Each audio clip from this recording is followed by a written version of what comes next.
Welcome back. Now we talked Naira restrictions, right? Restrictions on Naira We talked about expectations for We talked the about year. expectations for the year. We talked about the economy briefly in that opening segment of the show. Yes. But right now I want to look at how exactly would that non-oil sector of the Nigerian economy be sustained in such a way that it can impact positively on the economy and the budget of the country in general. And we're being joined by the Chief Executive Officer of RTC Advisory Services Limited, formerly Resources and Trust Company Limited. He was the Assistant General Manager of Guarantee Trust Bank for 9 years, and he was the Executive Director of Metropolitan Bank. Mr. Okpeyemi Agbaje, thank you for joining us. My pleasure. Thank you very much. You have been, in 2015, you were one of the controversial ones. You struck some raw nerves at certain times in the course of the conversations you've had generally. But let's begin from that. Your opinion as regards that restriction on the Naira-denominated cards and accounts. Well, let me be less controversial. I sympathize with the CBN. Clearly, Nigeria is battling difficult economic circumstances. Our dollar income has reduced by 60%. And we're trying to retain the same exchange rate. That's the fundamental diagnosis. Yes, we devalued early in the slump, but it wasn't this bad. Our results were not this low. The signals were not this bad.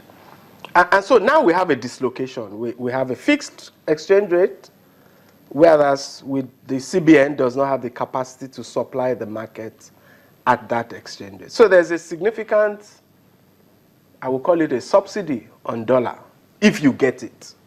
The problem is, how do you get it? So that's the whole conundrum the CBN is trying to manage. I think, my personal opinion, that it has made the wrong fundamental choice to fix the exchange rate. And that is the trigger for every other dislocation we see. So why manufacturers can't get dollars, why people can't use their cards, why sectors that rely on some imported component are constrained, and all of that. So the fundamental issue for the central bank is to go back and ask yourself, why have we opted to retain a fixed exchange rate around $200 Naira to the dollar when we don't have the ability to supply the market at that rate?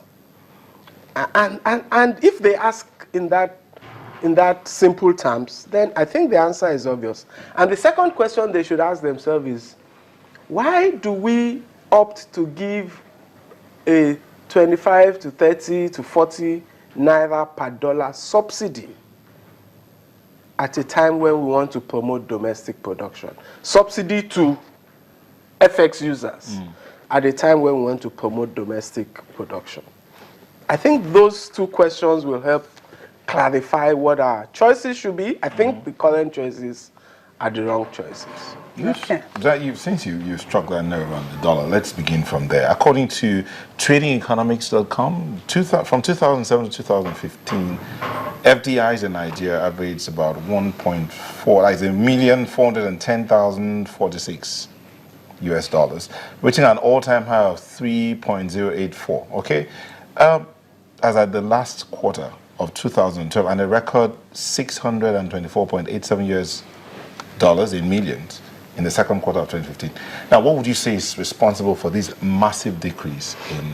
If we take the annual figures, in the last 5 years, we've had about, I think, a minimum of an average of around $23 billion in foreign direct investment in Nigeria every year. If we take the annual figures, I think those figures are quarterly figures. Now, this year we'll be lucky to do $8 billion. It's a significant reduction in the quantum of foreign direct investment in the Nigerian economy. There are many factors, and the factors have changed over time. So first, when oil prices collapsed, there was some reasonable concern about Nigeria's economic potential, so investors would naturally be more cautious and say, this economy is fueled by oil prices. If this has happened to the oil market, what might happen to that economy? That, I think, was what kicked off the slowdown. And then political risk came in. As the last quarter of 2014 approached, investors again began to say, what's going to happen with the elections? You know how anxious everybody was about political risk in Nigeria, and so there was a factor of political risk. I think the current factors are, however, policy and regulatory, and they tie back to the dollars we just spoke about. So there are policy concerns about the exchange rate. Investors are very concerned about the exchange rate because that's the primary translator of their dollars into this economy. So for them, if they think the exchange rate is overvalued, it's a direct loss investing at that point in time. That's from their own perspective. I think there are also regulatory concerns. Let me take a notorious example. If you were an investor sitting in South Africa, for instance, which has been one of the biggest sources of foreign direct investment in Nigeria, and you observe two things would have struck you in the last 6 months or 3 months. Two major South African investments have been assailed in Nigeria for good reasons, for bad reasons. That's a different issue. But you would have noticed something called the Financial Reporting Council imposed a $1 billion fine on Stanbic IBTC, suspend, in quotes, its directors and signatories and all of that. And then you would have noticed anywhere you were sitting in the world, if you were involved with investment and with telecoms in particular, you would have noticed the $5.2 billion fine on MTN. Now, the MTN one is far more significant. The reason is this. From the investment point of view, Nigeria had two stories over the last decade about investment. One negative, one positive. The negative was Virgin Nigeria. And you can Google what Richard Branson has to say about Nigeria, investing in Nigeria, online. Terrible, based on his own experience. And Richard Branson is a very important global figure regarding investments. On the other hand, we had, fortunately for us, the Richard Branson story didn't get as much traction as it should have because we had an alternative storyline, MTN Nigeria, which was a fantastic case. And that was what we sold to the world. And that was what drowned out the Virgin Nigeria case study.